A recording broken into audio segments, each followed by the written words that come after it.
فضيلة الإمام الأكبر الدكتور أحمد الطيب شيخ الجامع الأزهر، تحدثنا في لقاءاتنا السابقة عن كل الأدلة العقلية والنقلية التي يمكن أن نفهم بها ونثبت بها وجود الله سبحانه وتعالى. ماذا عن صفات الله؟ كيف نفهمها؟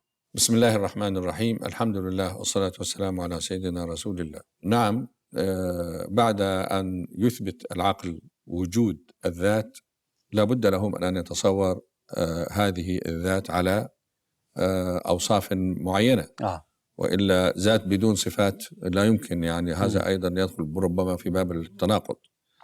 فنلاحظ أمرين: الأمر الأول أن العقل هنا ليس حرا يصول ويجول كما كان في مسألة إثبات وجود الله. مسألة إثبات وجود الله السابقة كان العقل هو قاضي المنصة، أو كان هو فارس الميدان، فعلا يمتحن ويختبر وفي النهاية لكن هنا عليه أن يعني يكفكف كثيرا من غلوائه، ولأنه سيتحدث في أمر لا يرتبط بالعلة والمعلول كثيرا، ولا يرتبط بمسألة اجتماع النقيضين. لكن هو بما أنه يعني وصل إلى أن هناك ذاتا أو أن هناك صانعا صنع هذا الكون، ثم نظر في هذا الكون فوجد فيه حكمة، وجد فيه جمالا، وجد فيه جلالا، وجد فيه علما، وجد فيه اقتدار، فهو بالضرورة هنا تجي قاعدة العلية وتقول إنه يجب أن يكون هو أولا عالم وقادر وجميل وجليل، له صفات التي تمكنه من مظاهر الجمال ومظاهر الجلال، وإلا العقل سيظل أمام ظواهر قدامه لا يستطيع أن يصل فيها إلى سبب أو إلى علة، سيكون أمام معلولات لا علة لها. من هنا يفترض بشكل إجمالي أن لله سبحانه وتعالى الصفات التي يجدها في المخلوقين ويجدها في الكون، وله المثل الأعلى طبعا. لذلك وجدنا أن القرآن لا يترك العقل يعني في هذه المتاهة، بل يأخذ بيده ويعرفه بصفات الله سبحانه وتعالى صفة، وبأسماء الله تعالى اسما.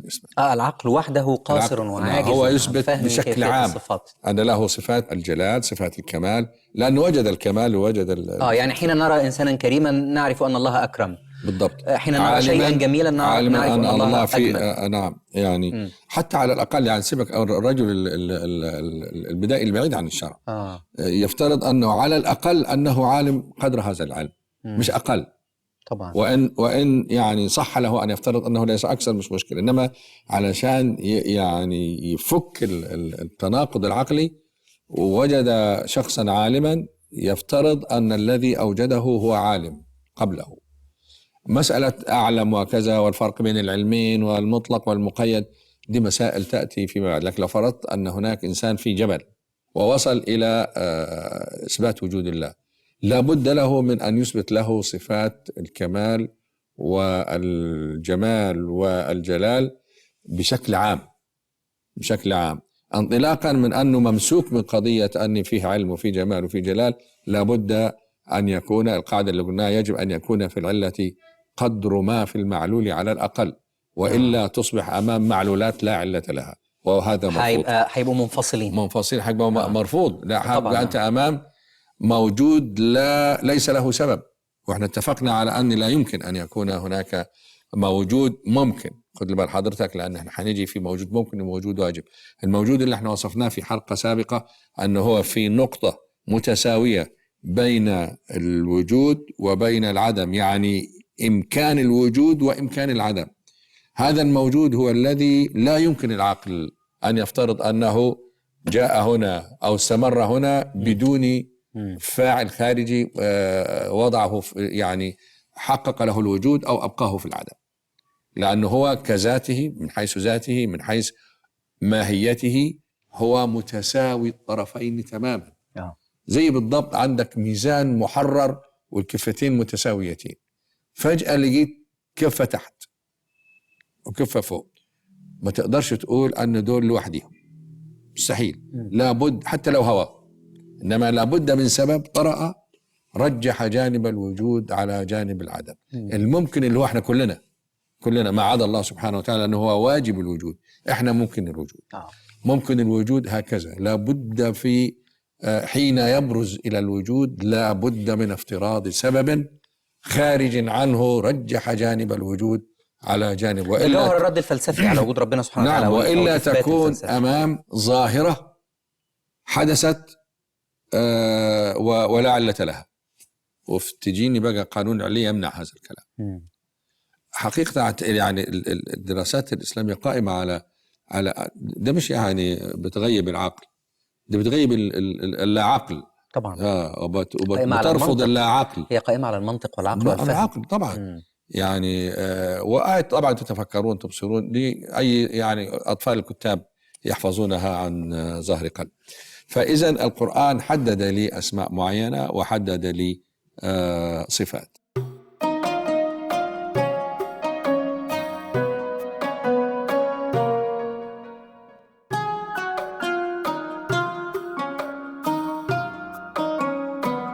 وفي كتابك يا مولانا قسمت هذه الصفات إلى صفات ثبوتية وصفات سلبية. نعم. علماء الكلام هنا بس، وليس الفلاسفة. هو ده برضو فرق بين المدرسة الكلامية والمدرسة الفلسفية.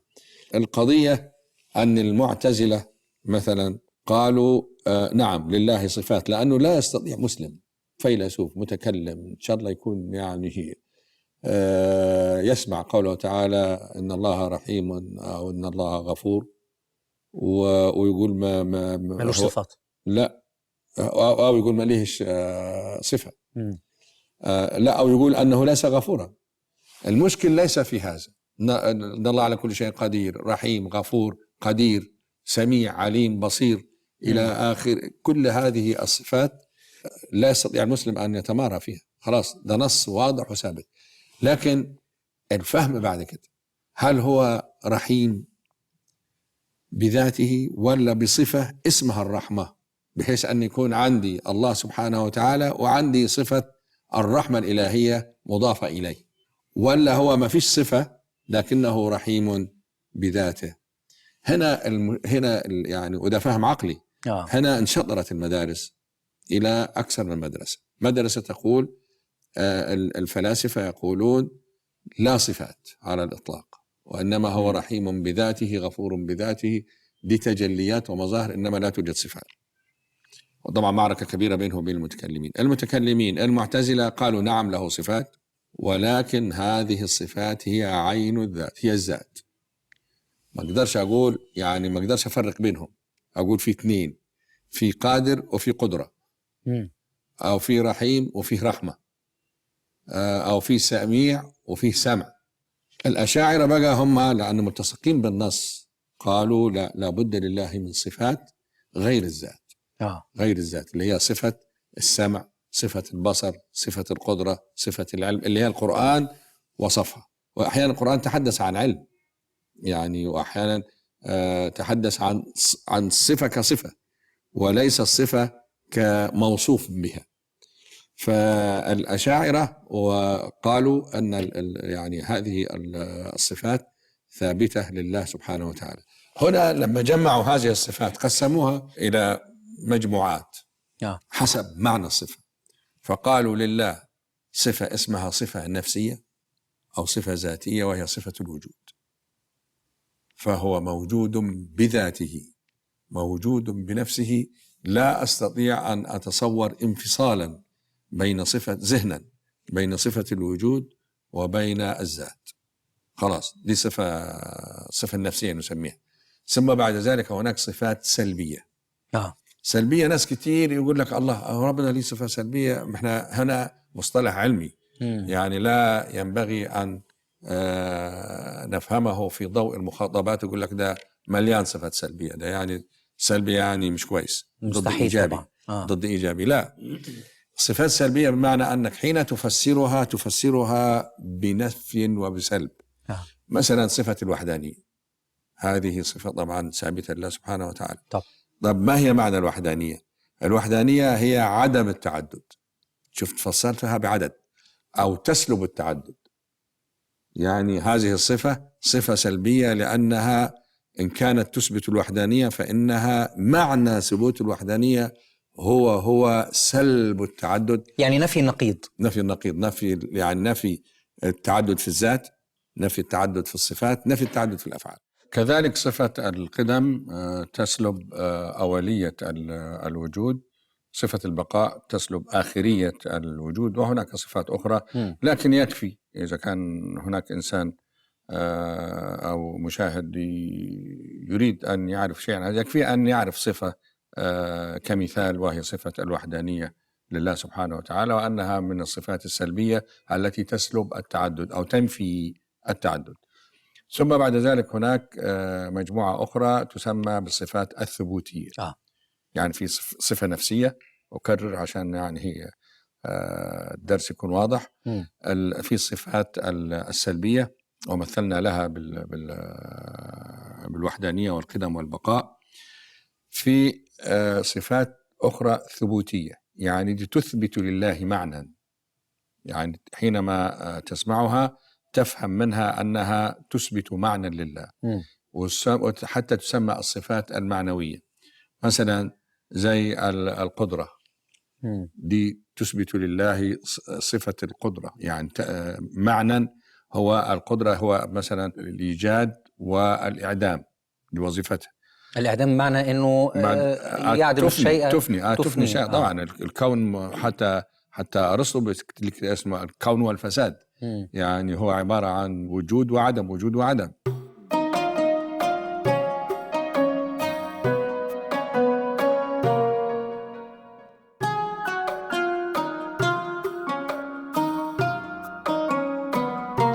فالصفة القدرة هي التي تتولى هذه المهمة في الكون وفي الإنسان، يعني نظامها الإيجاد والإعدام، طبعا حسب العلم وحسب الإرادة. تأتي بعد ذلك صفة اسمها صفة الإرادة، تثبت لله الاختيار. يعني وفعلا هذا الكون قائم على إرادة الله سبحانه وتعالى. مثال سريع، أنا مثلا كموجود كان ممكن أولد في غير اليوم الذي ولدت فيه، وكان يمكن أن أولد في مكان غير المكان اللي ولدت فيه، وكان ممكن أن أولد على غير الصفات التي أنا عليها الآن، من ذكاء، من غباء، من صحة، من مرض، لأن الأمور كلها متقابلة على الممكن، يعني قابلة لأن يوصف بالشيء وبنقيضه. من الذي جعله على هذا الوصف يولد ويستمر على هذا الوصف دون الوصف الآخر؟ المريد أراد أن يخلقه على هذه المواصفات دون المواصفات الأخرى، وخلق الآخر على مواصفات أخرى. لو تفهم هذا في ضوء أن لا تكرر البصمة دي، لا تتكرر، تشوف الإرادة دي يعني لا نهائية حقيقة. وبصمة العين، بصمة العين كما يقولون حديثا، طبعا. كما يقولون حديثا طبعا. فلله سبحانه وتعالى صفة اسمها صفة الإرادة. يبقى عندي صفات الثبوتية: القدرة، الإرادة، العلم. يجب أن نعلم أن العلم، علم الله سبحانه وتعالى مطلق، ليس مقيدا، يعلم ما كان وما يكون وما سيكون وما سيكون. العلم صفة واحدة لا تتكثر، لأن احنا قلنا هناك الوحدانية في الذات وفي الصفات، يعني صفة واحدة مش تتغير بتغير المعلوم، أو مثلا يتجدد له علم زي الحوادث. يعني علمه حضوري وليس حصولي. علمي أنا حصولي، يعني يحصل بعد أن لم يكن، ويتغير كمان بالجهل، يعني يحصل علم آخر حين أجهل، يعني علمي يأتي بعد جهل، يحصل بعد جهل، يتغير أيضا بتغير المعلوم. لكن العلم الإلهي فيه علم واحد حضوري باستمرار، لا يحصل، يعني الله سبحانه وتعالى لا يحصل، لا يتجدد له علم أبدا، هو علم واحد أزلا وأبدا، وكل ما عدا الله يعني منكشف في هذا العلم، لا تزداد معرفته، بل هو مصدر المعرفة. لا طبعا هو مصدر المعرفة. وأيضا علمه لا يسبقه جهل، علمه لا يتعدد بتعدد المعلومات. ده أهم الفروق بين صفة العلم لله سبحانه وتعالى صفة العلم البشري. يبقى أكرر: الصفات الثبوتية: القدرة، الإرادة، العلم، الحياة طبعا، لأن ده هو مصدر الحياة، السمع والبصر، مصدر الحياة. وبعدين السمع البصر، الكلام. الكلام طبعا. فهذه هي الصفات الثبوتية. طبعا في صفة الكلام في بعض يعني المشكلات، إنما لا تهم المشاهد الكريم، لكن حسبه أن يعلم أن هذه هي صفات الله سبحانه وتعالى. أما أسماؤه فهي 99، والنبي صلى الله عليه وسلم حددها قال 99 100 إلا واحدا، من أحصاها دخل الجنة. لكن هناك تساؤلات، هل هناك أسماء أخرى؟ ربما حجبها هي في علم الغيب. هل في بالفعل أسماء أخرى مولانا؟ بعض العلماء قال نعم، واستدلوا بحديث اللي هو أسألك وبكل اسم سميت به نفسك، استأثرت به في علم الغيب عندك، أو أنزلته فيك، أو علمته حد. فعندي محل الشاهد أو استأثرت به في علم الغيب عندك، يعني أن الله سبحانه وتعالى له أسماء استأثر بمعرفتها. لماذا؟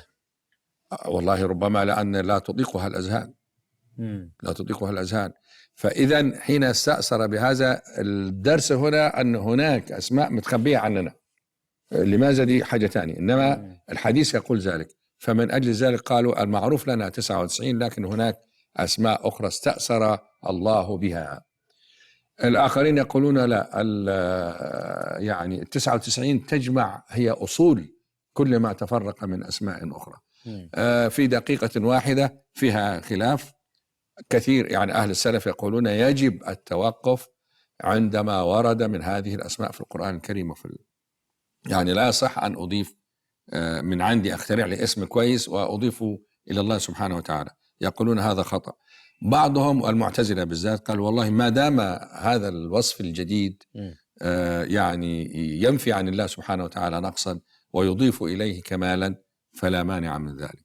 وهذا ممكن أن يؤخذ به، وهذا ممكن أن يؤخذ به. وجابوا يعني كلمة الحنان، المنان، الوكيل، الكفيل، إلى آخره. السلفيون يتبنون مدرسة أخرى في وصف الله سبحانه وتعالى عرفت بالصفات الخبرية، كيف تقيمها؟